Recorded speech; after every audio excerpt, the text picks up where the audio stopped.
तो क्या हो अगर गोकू बन जाए मल्टीवर्स का न्यू किंग ऑफ एवरीथिंग। तो चलो इस व्हाट इफ को शुरू करते हैं। बट उससे पहले अगर आपको ये स्टोरी अच्छी लगे तो कमेंट्स में पार्ट 2 जरूर लिखना। तो चलो कहानी को शुरू करते हैं। हम लोग यूनिवर्स 7 का सीन देखते हैं जहाँ पर सब कुछ ठीक चल रहा था। गोकू विश के साथ ट्रेनिंग अपनी कंटिन्यू कर रहा था और अर्थ भी काफी टाइम से पीसफुल लाइफ जी रही थी। लेकिन एक दिन कुछ ऐसा होता है जिसके बारे में किसी ने सोचा नहीं था। विश की स्टाफ एकदम से वाइब्रेट करने लगती है। विश बोलता है कि ये एनर्जी यहाँ पर इम्पॉसिबल। एकदम से हम लोग देखते हैं कि पूरे मल्टीवर्स की टाइमलाइन में ग्लिच हो जाता है। हम लोग जेनो पैलेस को देखते हैं जो कि काफी ज्यादा हिलने लगता है। हम लोग देखते हैं ग्रैंड प्रिस्ट को जो कि काफी सीरियस तरीके से बोलता है कि जेनो सामा की एग्जिस्टेंस फेड हो रही है। क्या किंग ऑफ एवरीथिंग जेनो एकदम से गायब हो जाएगा। हम लोग देखते हैं ग्रैंड प्रिस्ट और सभी एंजल जेनो सामा के पास खड़े हुए थे। जेनो सामा की दोनों बॉडी ट्रांसपेरेंट हो रही थी। वो एक एनर्जी पार्टिकल्स में टूट रहे थे। जेनो सामा सभी को बोलते हैं कि मैं खत्म हो रहा हूँ और ग्रैंड प्रिस्ट बोलते हैं कैसे, ये तो पॉसिबल ही नहीं है। जेनो सामा के पैलेस पर एक एशियंट वॉइस सुनाई देती है जो कि पता नहीं एक चेम्बर से आ रही थी। वो वॉइस बोलती है क्रिएशन ने अपनी सारी लिमिट्स को क्रॉस कर लिया है,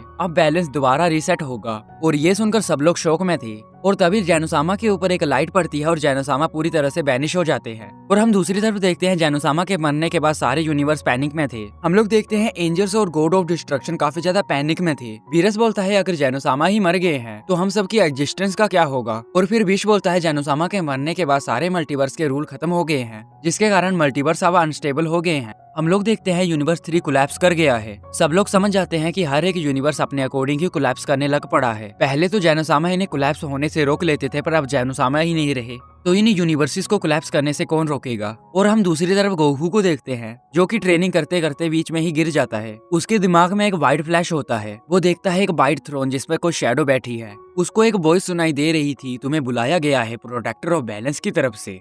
गोकू उठता है और बोलता है किसने बुलाया मुझे। और फिर विश गोकू को देखता है और गोकू के अंदर से कुछ अलग तरीके की एनर्जी फील होती है विश को। विश बोलता है ये एनर्जी तो मुझे जेनो सामा जैसी लग रही है। और उसके बाद हम सीन देखते हैं डिवाइन काउंसलिंग का जहाँ पर ग्रैंड प्रिस्ट सभी यूनिवर्सिटीज के एंजल्स और गॉड्स को एक साथ इमरजेंसी मीटिंग के लिए बुलाते हैं। ग्रैंड प्रिस्ट बताते हैं जेनो सामा के बिना मल्टीवर्स कोलैप्स हो गए हैं।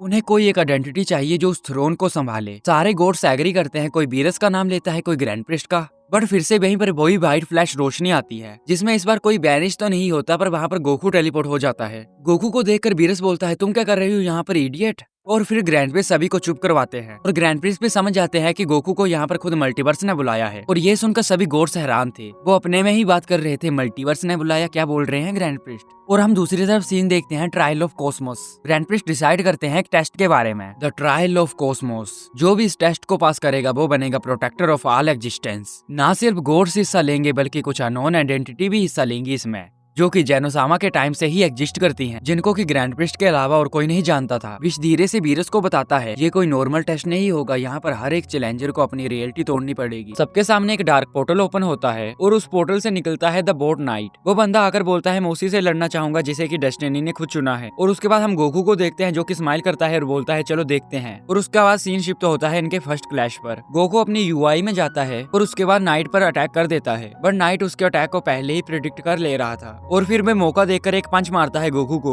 जिससे कि गोकू अपनी बेस फॉर्म में आ जाता है। नाइट बोलता है तुम प्योर हो बट इनकम्प्लीट। ये सुनकर गोकू बोलता है इनकम्प्लीट मतलब क्या है तुम्हारा। जिस पर नाइट बोलता है तुम अपनी स्ट्रेंथ को सिर्फ फाइट के लिए यूज करते हो, तुमने कभी अपनी स्ट्रेंथ को रूल करने के लिए यूज किया है। और ये बोलकर नाइट अपना एक अटैक छोड़ता है जिसके कारण रियलिटी बेंड हो जाती है और गोकू एक डायमेंशन में कैद हो जाता है जहाँ पर टाइम का कॉन्सेप्ट ही नहीं था। वहाँ पर गोकू को एक फीमेल एंटिटी दिखती है जो कि और कोई नहीं गार्डियन ऑफ क्रिएशन थी जिसका नाम हमें बताया जाता है क्रिस्टेला। क्रिस्टेला वो थी जिन्होंने जेनो को बनाया। क्रिस्टेला गोकू को बोलती है कि वो लोग वापस आ रहे हैं, अगर तुमने उन्हें नहीं रोका तो पूरा मल्टीवर्स खत्म हो जाएगा क्योंकि इस बार वो काफी ज्यादा गुस्से में हैं। तो गोकू तुम्हें उन्हें रोकना होगा, मैंने ही तुम्हें न्यू ओमनी किंग बनने के लिए चुना है। और ये सुनकर गोकू बोलता है कौन लोग आने वाले हैं। और ये सुनकर क्रिस्टेला बोलती है द प्रिमिटल्स, जिन्होंने सबसे पहले मल्टीवर्स को जन्म दिया, तो तुम्हें उन लोगों को रोकना होगा। और फिर क्रिस्टेला अपना हाथ गोकू के चेस्ट पर रखती है और उसके अंदर के एक सिंबल को जगाती है, मल्टीवर्स थ्रोन का सिंबल। क्रिस्टेला बोलती है तुम ही हो जिसे कि मैंने और मल्टीवर्स के थ्रोन ने चुना है। ओमनी किंग बनने से पहले तुम्हें सबसे पहले अपनी सोल को समझना होगा। और फिर से एक लोड वॉइस गोकू को सुनाई देती है, टाइम्स अप। और ये और कोई नहीं नाइट था जो कि फिर से आ जाता है गोकू के पास। और उसके बाद हम देखते हैं नाइट गोकू के कान में कुछ बोलता है जिसके कारण गोकू फिर से रेंज में चला जाता है। गोकू अपना कंट्रोल खो देता है। गोकू फिर से यूआई में चला जाता है पर इस बार इसकी यूआई थोड़ी अलग थी। गोकू एक कॉस्मिक टोन में बदल जाता है, एक न्यू स्टेज डिवाइन इंस्टिंक्ट। पूरा मल्टीवर्स गोकू की प्रेजेंस को फील कर रहा था और यहाँ तक कि ग्रैंड प्रिस्ट भी शौक थे गोकू की इस एनर्जी को देखकर क्योंकि ग्रैंड प्रिस्ट ने भी आज तक ये ये एनर्जी फील नहीं की थी। गोकू नाइट को तो डिफीट कर देता है, बट मरने से पहले नाइट गोकू को बोलता है, मैं तो सिर्फ एक मैसेंजर था, असली कहानी तो अब शुरू होगी, तुम्हारा टेस्ट तो अभी भी बाकी है गोकू। और उसके बाद नाइट खत्म हो जाता है। ग्रैंड प्रिस्ट गोकू को डिक्लेयर करते हैं ट्रायल का विनर, और वो बताते हैं ट्रायल अभी खत्म नहीं हुआ। और ग्रैंड प्रिस्ट गोकू के पास आकर गोकू के कान में बोलते हैं, पूरी एग्जिस्टेंस का भार तुम्हारे ही कंधों पर है गोकू। दूसरी तरफ देखते हैं स्काई में एक पोर्टल खुलता है, वहाँ पर हम लोग देखते हैं द प्रिमिटल्स को। और दूसरी तरफ हम गोकू को देखते हैं जो कि बोलते हैं अगर ये बिगिनिंग है तो एंडिंग कितनी स्केरी होगी। सीन शिफ्ट होता है एक डिमेंशन के बीच में, जहाँ पर गैलेक्टिक गेट खुल जाता है। गेट के अंदर अंधेरा नहीं था, सिर्फ यादें चल रही थी। प्लैनेट्स बनते और टूटते दिखाई दे रहे थे। क्रिस्टेला बोलती है ये वही जगह है जहाँ से जैनो ने रूल करना शुरू किया था। हम लोग प्रिमिटल्स की आवाज सुनते हैं जो कि पूरे मल्टीवर्स में गूंज रही थी। वो बोलते हैं बच्चों ने क्रिएशन बिगाड़ दी, अब हम फिर से वापस आ रहे हैं उस क्रिएशन को रीसेट करने के लिए, और ये वॉर होने वाली है यूनिवर्स के बीच में नहीं, एग्जिस्टेंस के खिलाफ। हम लोग देखते हैं गेट से 3 एंटिटी बाहर आती हैं जो कि थे प्रिमिटल्स। सबसे पहले हम लोग देखते हैं एनोस को, दूसरे पर था लॉर्ड राइमस, तो तीसरा था प्योर डिस्ट्रक्शन सेन किंग अकुमो। पोर्टल से निकलने के बाद वो सीधा जैनो पैलेस में चले जाते हैं, और उनको देखकर ग्रैंड प्रिस्ट शौक में चला जाता है। ग्रैंड प्रिस्ट बोलता है ये तो फर्स्ट रूलर है। एनोस आकर सभी को बोलता है जैनो एक एक्सपेरिमेंट था और अब वो एक्सपेरिमेंट फेल हो चुका है। और उसके बाद हम देखते हैं लॉर्ड राइमस अपना हाथ उठाते हैं और सबको एक विजन दिखाई देता है कि कैसे प्रिमिटल्स ने जैनो को बनाया, बट जैनो टाइम के साथ इमोशनल होते जा रहा था। वो मल्टीवर्स को अच्छे से बैलेंस नहीं कर पा रहा था। वो मल्टीवर्स को भी ठीक करने के लिए टूर्नामेंट जैसी चीजें रख रहा था। और मल्टीवर्स के रूलर की सबसे बड़ी वीकनेस है उसके इमोशंस, इसीलिए हमने उसे इरेज कर दिया। उनका ऑरा देखकर गोकू भी थोड़ा डरने लगता है, पर गोकू थोड़ी हिम्मत करके बोलता है तुमने जैनो को मार दिया इसीलिए क्योंकि वो बदल रहा था। उसके बाद हम लोग अकुमो को देखते हैं जो कि गोकू को देखकर बोलता है ओह एक सेन यहाँ पर क्या कर रहा है, अगर तुम यहाँ पर हो तो मतलब तुम भी स्ट्रॉन्ग होगे, तुम जानना नहीं चाहोगे कि मैं कौन हूँ, मैं हूँ फर्स्ट सेन किंग। और ये सुनकर गोकू शौक में था कि उसी के सामने ही उसकी रेस का पहला किंग खड़ा था और मल्टीवर्स का रूलर भी। कुमो बस अपना पैर ही उठाता है और पूरा यूनिवर्स 9 कोलैप्स कर जाता है। गॉड ऑफ डिस्ट्रक्शन पैनिक में थे। हीरस गुस्से से बोलता है ये रूल्स के खिलाफ है, तुम किसी भी प्लेनेट को डिस्ट्रॉय नहीं कर सकते। तो ये सुनकर अकुमो हंसने लगता है और बोलता है रूल्स तो हमने ही बनाए हैं बीरस,